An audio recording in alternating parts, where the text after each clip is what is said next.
Makanya di dalam Quran dikatakan, kullu syai'in halikun illa wajahu. Segala sesuatu akan hilang musnah kecuali wajahnya. Awas, ketika nyawa di kerongkongan nanti, kata Allah, manusia cuma dua. Ada yang melihat, ada yang tidak melihat. Itu diceritakan di Quran surat Al-Waqiah. Falaula idza balagatil hulkum wa antum hina idzin tangdurun wa nahnu aqrabu ila minkum walakin la tubsir. Ketika nyawamu sampai di kerongkongan, saat itu kamu harusnya melihat. Aku lebih dekat kepadamu. Tetapi kebanyakan manusia mati dalam keadaan tidak melihat. Itu Quran. Harusnya begitu baca Al-Waqiah itu tergetar kita. Tanya pada diri kita, ya Allah, nanti saya mati termasuk yang melihat atau yang tidak melihat? Kalau saya termasuk yang melihat, dengan mata mana saya melihat? Dan apa yang harus saya lihat? Kalau saya tidak melihat, amalan apa yang menyebabkan saya tidak melihat? Ya Allah, tolonglah saya sekarang. Berilah syafaat sekarang, ya Allah. Syafaat itu bukan nanti, Bu, Pak. Syafaat itu sekarang. Makanya rajin-rajin baca sholawat biar dapat syafaat. Apa syafaatnya? Bisa bertemu dengan orang yang mewarisi ilmunya Nabi sekarang, bukan nanti. Makanya kita baca sholawat. Salatullah salamullah ala toha rasulillah. Salatullah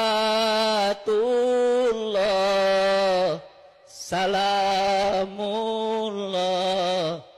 ala yasin habibillah. Sering baca salawat tapi gak ngerti. Kita ini ingin ketemu apa? Ingin ketemu Toha. Siapa? Rasulillah yang menyambungkan kita dengan Allah. Ingin bertemu dengan Yasin. Supaya apa? Supaya kita dicintai Allah. Jadi siapa Toha itu? Siapa Yasin itu? Gurunya Gus Dur, namanya Kiai Hadirani. Kiai Hadirani, orang Banjar beliau, almarhum, mengatakan Yasin itu artinya wahai Sin. Maka Sin itu gerginya 3. Gergi yang pertama menyatakan Nurullah. Gergi yang kedua menyatakan Nur Muhammad. Gergi yang ketiga menyatakan Nur Insani. Nurullah, Nur Muhammad, Nur Insani, gumulung manunggal. Itu yang disebut dengan ruhku. Itu yang ditiupkan Allah pertama kali ke dalam diri kita. Itu yang harus kita tahu dalam hidup kita sebelum kita mati. Makanya yang kenal dirinya akan kenal Tuhannya. Siapa yang terbuka mata kalbunya di dunia akan terbuka di akhirat. Siapa yang tidak terbuka di dunia tidak akan terbuka di akhirat. Wa man kana fi hadhihi a'ma wa huwa fil akhirati a'ma wa adallu sabila. Ini ngaji dulu. Ngaji dulu serius. Karena apa? Waktu kita terbatas. Belum tentu nanti sore kita masih hidup.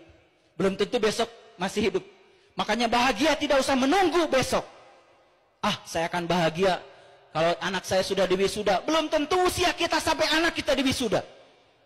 Saya akan bahagia kalau rumah saya sudah bagus. Belum tentu kita punya umur sampai rumah kita bagus. Setuju?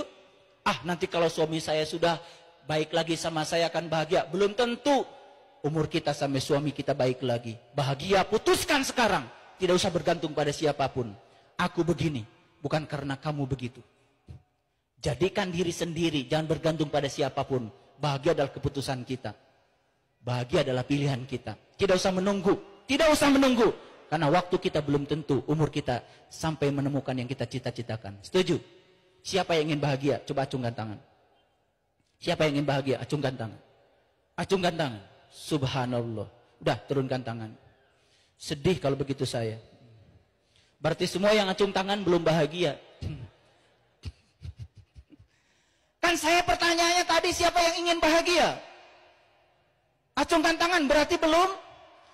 Subhanallah. Ya udah, nggak apa-apa, nggak apa-apa, nggak apa-apa. Ini pertanyaan jebakan. Memang harus dijebak sekali-kali. Saya kalau ngasih pelatihan motivasi biasanya begitu. Yang hadir itu udah sekolahnya tinggi-tinggi. Ada S1, S2, S3, luar biasa. Tahu nggak S1? S1 itu senyum. Tahu S2? Senyum-senyum. S3? Senyum-senyum saja. Dimarahin orang? Senyum. Difitnah orang, senyum. Yang mitanya tambah banyak, senyum-senyum. Tambah banyak yang menyakiti, senyum-senyum saja. Itu S3 yang sebenarnya. Yang sekolah di perguruan tinggi belum tentu begitu. Tapi yang sekolah di sekolah kehidupan, dan bisa merespon setiap pengalaman sebagai pemberian Allah yang terbaik, pasti sekolahnya seperti itu. Makanya kalau di perguruan tinggi sekolah gampang, sampai S3 pun gampang. Ujiannya diberitahu. Betul nggak? Materi ujiannya diberitahu. Waktunya diberitahu. Betul? Pengujinya diberitahu. Sekolah kehidupan, waktu tidak diberitahu. Soal ujiannya tidak diberitahu. Betul? Seberapa besar kesulitannya tidak diberitahu. Tapi kita diminta siap untuk selalu menghadapi ujian dalam kehidupan. Itu sekolah yang sebenarnya.